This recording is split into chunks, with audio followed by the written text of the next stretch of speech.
Hey Chuckers, producer Mike here, and this is your Served 5 setter for today, Friday, August 8th. This is 5 stories from all over the racket sports world in 10 minutes or less.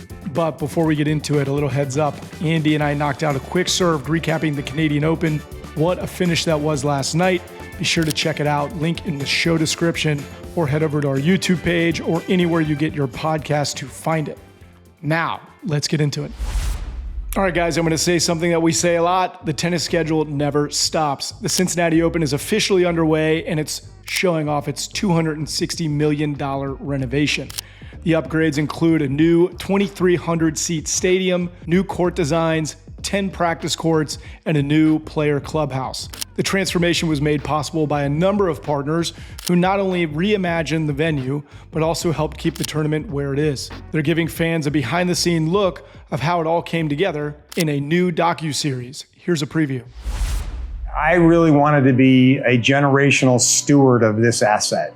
And what I find is that if you put your heart and soul into something like this, I think if you put your heart and soul into it, people know it.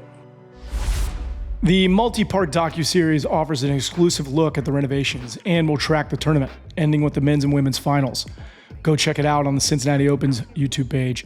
The Open will run until August 18th. On to set number 2, and something that starts right after the Cincinnati Open. The final Grand Slam of the season, the US Open, will have the largest prize pool in tennis history. A record $5 million will go to both men's and women's singles champions, a big increase from last year when Sinner and Sabalenka both took home $3.6 million. In total, $85 million will be awarded across all competitions, and total player compensation is jumping 20% to $90 million. While the $1 million prize money for the reimagined mixed doubles event drew headlines, the winning men's and women's doubles teams will also take home $1 million this year. This shows the US Open is making good on its plan to increase pay in all rounds of all events for all players.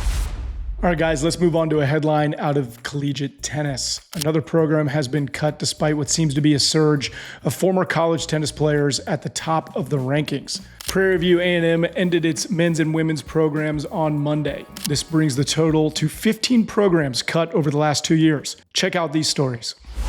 Eastern Illinois University is making some changes to some of its athletic programs. The men's and women's tennis teams will be cut effective immediately. The president says it's because of the House versus NCAA settlement. It's expected to drastically reduce NCAA distribution to schools. UTEP women's tennis is being discontinued effective immediately. Financials, a big reason UTEP made this move. UTEP says the discontinuation of women's tennis will enable the reallocation of resources to other sports programs. UTEP adding this decision comes as it prepares for upcoming changes to college athletics, including revenue sharing and roster caps, which are part of the pending House versus NCAA settlement. It's well known that tennis is a low revenue sport at the college level. With small team sizes and costly facility expenses, it's easy to target for cuts to free up funding for revenue generating sports. David Mullins is the CEO of the ITA, which oversees college tennis. He said, "Our position is strengthened with each passing Grand Slam. But on the other side, we have all of these challenges here domestically that we are not able to control." The USTA is currently offering grants to colleges that open tennis centers as a way to help subsidize growth.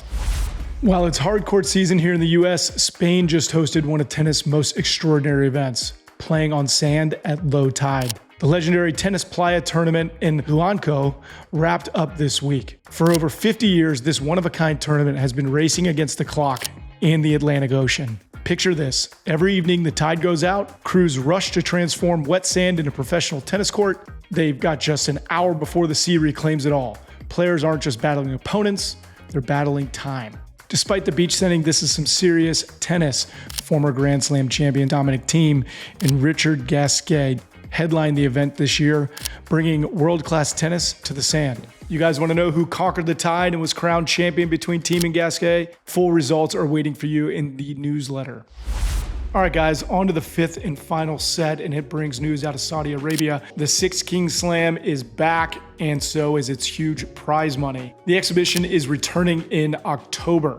Novak Djokovic, Carlos Alcaraz, and defending champion Jannik Sinner are all confirmed to return, with Alexander Zverev, Taylor Fritz, and Jack Draper joining the trio. All players reportedly received $1.5 million just for competing in last year's event. Not a bad payday. Curious if it will be the same this year. Beyond the tennis, the event brought the game into the future with holograms, light shows, and cinematic level production. Check out this clip from the event trailer.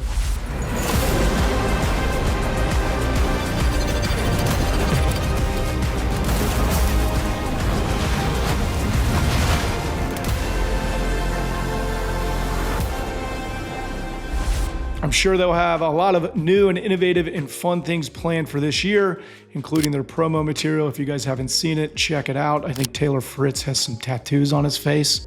Can't wait to see what they got planned. The Six Kings Slam will be played between the Shanghai and Paris Masters. All right, Chuckers, before we wrap it up, time for our tie break trivia. Including last year's lineup, the Six Kings Slam has featured the winners of the last 19 majors. So who was the last man to win a slam and not play in this event? You'll find the answer in this week's 5-setter newsletter, along with our full weekend draw, so you know what to watch, where, and when. Hit the link in the show description to subscribe. All right, guys, that's a wrap for this week's 5-setter. Be sure to hit subscribe, give us a follow, drop a comment, give us a like, do all the things that you like to do. And I appreciate you when you tell me I'm spelling things wrong, saying things wrong, and also apparently laughing too much. Thanks for whoever commented that in the last episode. If you haven't checked out that last episode, which was hilarious, it's the Bryan Brothers. Go check it out. That episode's out now on all of our platforms. And that will do it this week. See you soon, Chuckers.